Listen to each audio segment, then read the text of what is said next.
Page 124, Chapter, November. The next day at school, I told Savannah I had eaten some really bad Halloween candy and gotten sick, which is why I went home early from her party, and she believed me. There was actually a stomach bug going around, so it was a good lie. I also told her that I had a crush on someone else that wasn't Julian, so she would leave me alone about that and hopefully spread the word to Julian that I wasn't interested. She, of course, wanted to know who I had a crush on, and I told her it was a secret. August was absent the day after Halloween, and when he came back, I could tell something was up with him. He was acting so weird at lunch. He barely said a word and kept looking down at his food when I talked to him, like he wouldn't look me in the eye. Finally, I was like, Augie, is everything okay? Are you mad at me or something? No, he said. Sorry you weren't feeling well on Halloween. I kept looking for Boba Fett in the hallways. Yeah, I was sick. Did you have that stomach bug? Yeah, I guess. He opened a book and started to read, which was kind of rude. I'm so excited about the Egyptian Museum project, I said. Aren't you? He shook his head, his mouth full of food. I actually looked away because between the way he was chewing, which almost seemed like he was being gross on purpose, and the way his eyes were just kind of closed down, I was getting a really bad vibe from him. What project did you get? I asked. He shrugged, pulled a little scrap of paper from his jeans pocket, and flicked it across the table to me. Everyone in the grade got assigned to an Egyptian artifact to work on for Egyptian Museum Day, which was in December. The teachers wrote all the assignments down on tiny scraps of paper, which they put into a fishbowl, and then all of us kids in the grade took turns picking the papers out of the fishbowl in assembly. So I unfolded Augie's little slip of paper. Oh, cool, I said, maybe a little overexcited because I was trying to get him psyched up.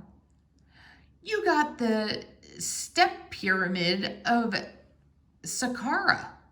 I know, he said. I got Anubis, the god of the afterlife. The one with the dog head. The one with the dog head? It's actually a jackal head, I corrected him. Hey, you want to start working on our projects together after school? You could come over to my house. He put his sandwich down and leaned back in his chair. I can't even describe the look he was giving me. You know, Summer, he said, you don't have to do this. What are you talking about? You don't have to be friends with me. I know Mr. Tushman talked to you. I have no idea what you're talking about. You don't have to pretend, is all I'm saying. I know Mr. Tushman talked to some of the kids before school started and told them that they had to be friends with me. He did not talk to me, August. Yeah, he did. No, he did not. Yeah, he did. No, he didn't. I swear on my life. I put my hands up in the air so he could see I wasn't crossing my fingers. He immediately looked down at my feet, so I shook off my Uggs so he could see my toes weren't crossed. You're wearing tights, he said accusingly. You can see that my toes are flat, I yelled. Okay, you don't have to scream. I don't like being accused of things, okay? Okay, I'm sorry. You should be. He really didn't talk to you? Augie! Okay, I'm really sorry. I would have stayed mad at him longer, But then he told me about something bad that had happened to him on Halloween, and I couldn't stay mad at him anymore. Basically, he heard Jack bad-mouthing him and saying really horrible things behind his back. It kind of explained his attitude, and now I knew why he'd been out sick. Promise you won't tell anyone, he said. I won't, I nodded. Promise you won't ever be mean like that to me again? Promise, he said. And we pinky swore. Chapter. Warning. This kid is rated R. I had warned Mom about August's face. I had described what he looked like. I did this because I know she's not always so good at faking her feelings.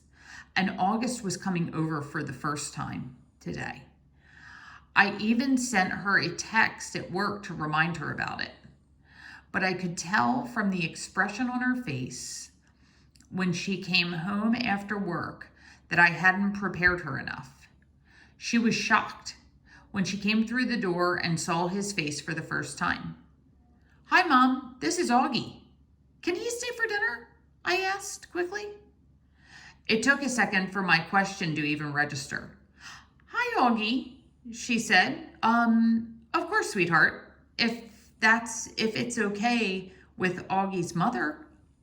While Augie called his mother on his cell phone, I whispered to Mom, stop making that weird face. She had that look like when she's watching the news and some horrific event has happened. She nodded quickly, like she hadn't realized she was making a face, and was really nice and normal to Augie afterward. After a while, Augie and I got tired of working on our projects and went to hang out in the living room. Augie was looking at the pictures on the mantle, and he saw a picture of me and Daddy. Is that your dad? He said. Yeah. I didn't know you were, what's the word? Biracial?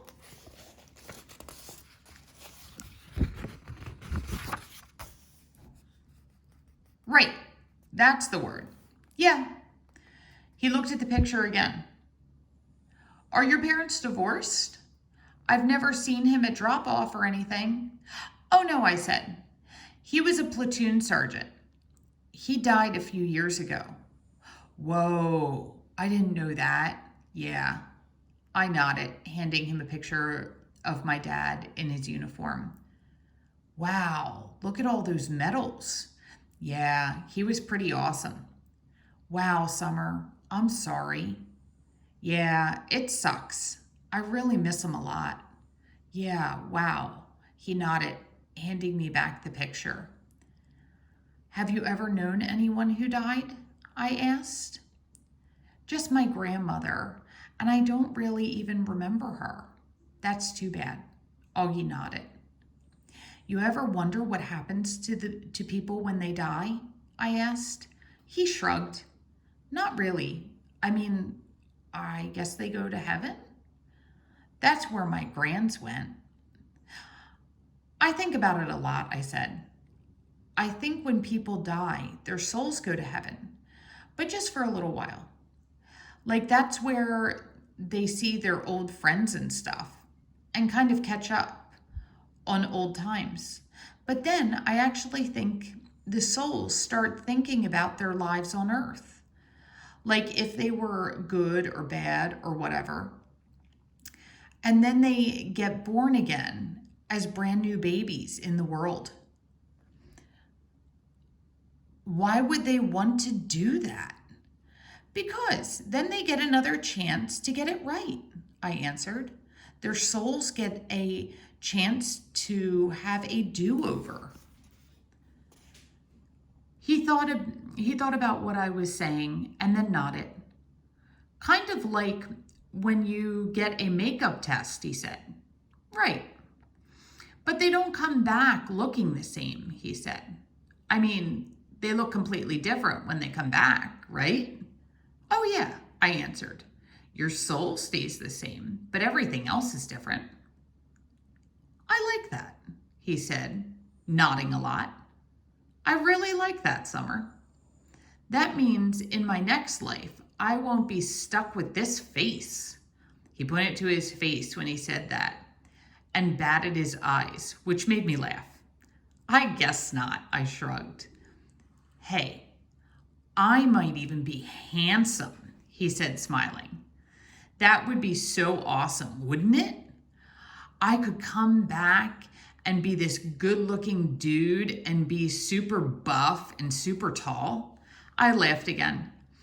He was such a good sport about himself. That's one of the things I like the most about Augie.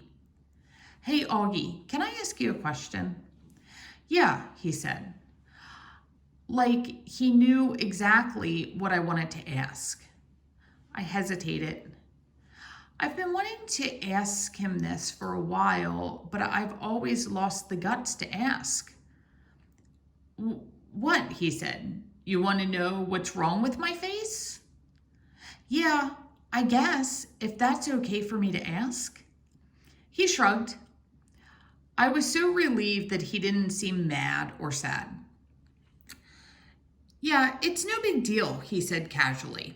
The main thing I have is this thing called mandibulofacial dysostosis, which took me forever to learn how to pronounce, by the way.